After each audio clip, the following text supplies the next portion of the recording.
Hey runners, Coach Elizabeth here. How many of you have had those aches and pains that come along with run training? I know I have.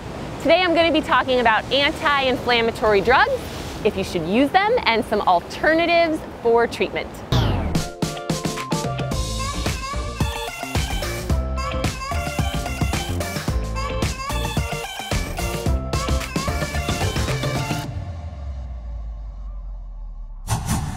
Let's do a little quick word association.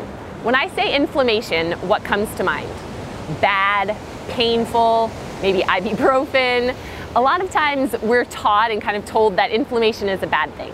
In running, that's not necessarily the case. Inflammation can help with training adaptations, it helps with recovery, and it's a pretty natural part of exercise and training. So why then are we always popping anti-inflammatory drugs? They help relieve pain. Some studies have shown, and it's kind of a growing body of research, that you don't want to be taking these anti-inflammatory drugs on a regular basis or around your training. So those anti-inflammatories can reduce training adaptations, they can make your bones weaker, so like dampen bone remodeling and healing. They can also lead to hyponatremia. So something as an endurance athlete, you really want to be paying attention that you're not just popping pills. Also, on all anti-inflammatory drugs, there's a warning label, and there's a reason for that. Potential liver and kidney damage, increased risk of heart attack, renal failure, allergic reactions, ulcers if you use them for long periods of time. So I want to make sure that you understand that while you can buy these things over the counter, it's not something you want to be, taking on a daily, regular basis along with your training. So how do we get inflamed in the first place? So inflammation is kind of our body's immune response to tissue damage. As we exercise, we get these small muscle tears, and then in order to repair that, our body uses that inflammation recovery process in order to heal those. It starts about 2 hours after we end our training session and can go up to 48 hours to complete.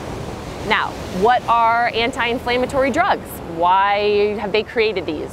So the kind of technical term, NSAIDs, or non-steroidal anti-inflammatory drugs, have been around to kind of help relieve the pain that comes with injury or inflammation. There's over-the-counter and prescription, common names, Advil, Aleve, Motrin, Bayer aspirin, all of those things, something that most of us, I would say, have kind of in our medicine cabinet at home or have used at some point in time or another. All right, so do we need to lay off the pills altogether, throw them away? How should we use them if we are going to? Now, I'm not going to tell you to run out and buy some pills. I'm not going to tell you to throw yours away. Better to, consult with a physician. But I do want to give you some guidelines if you are going to use them. The first one would be not taking before a training session. So a lot of us have done that kind of preemptive strike. Oh, I know it's going to hurt. That's not good for us, and it's also a bad practice to get into. The second one would be popping a pill immediately after a training session. So aside from blunting those training adaptations, it can impede that natural recovery that you want your body to do. The third one would be, if you are going to use it, it's safe to use for a specific injury. So swelling, overuse, or if it's been recommended as part of a healing plan from your physician. So there you have it, some easy guidelines as to when to use those anti-inflammatories. All right, now if you want to avoid those prescription drugs or over-the-counter drugs, there are some natural alternatives that you can use. The first group, I kind of put them into different groups. The first one are foods. You guys know I love using food as medicine. The big one that is recommended for most people is curcumin, about 500 to 1,000 milligrams a day. You can get that in pill form, in powder form, easy to mix in with foods or into a turmeric milk latte. That's one of my favorites. We'll include that recipe down below.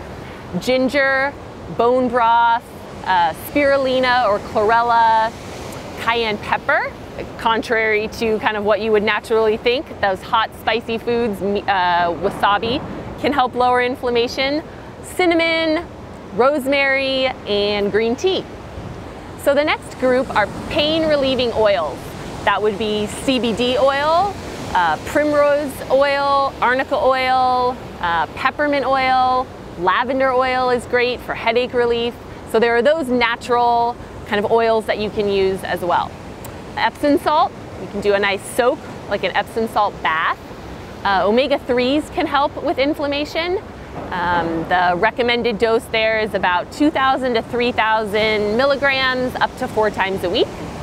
The next one would be kind of that massage or self-massage. So if your muscles and your body is sore, get out that foam roller, get out the lacrosse ball, do a little, added kind of mobility at the end, range of motion activity. You can also go to a professional that does Graston or ART. And finally, yoga and meditation. Not only can that help relieve some of your body's stress and pain and inflammation, but also the mind, helping, if you're chronically getting headaches, the meditation piece can help with that as well. So there are natural alternatives that in some cases and in some people's opinion work just as well, if not better, than those prescription or over-the-counter drugs. So to close, learning to train through kind of that discomfort is pretty much a non-negotiable when you're running, especially for marathon and ultra training.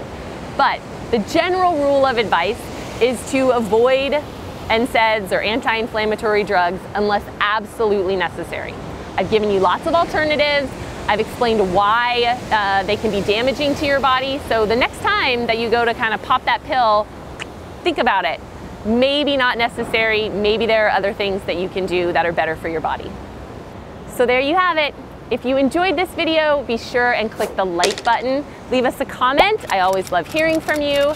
And subscribe to our channel so that you are the first to get all of our latest videos as they come out every week. See you in the next one.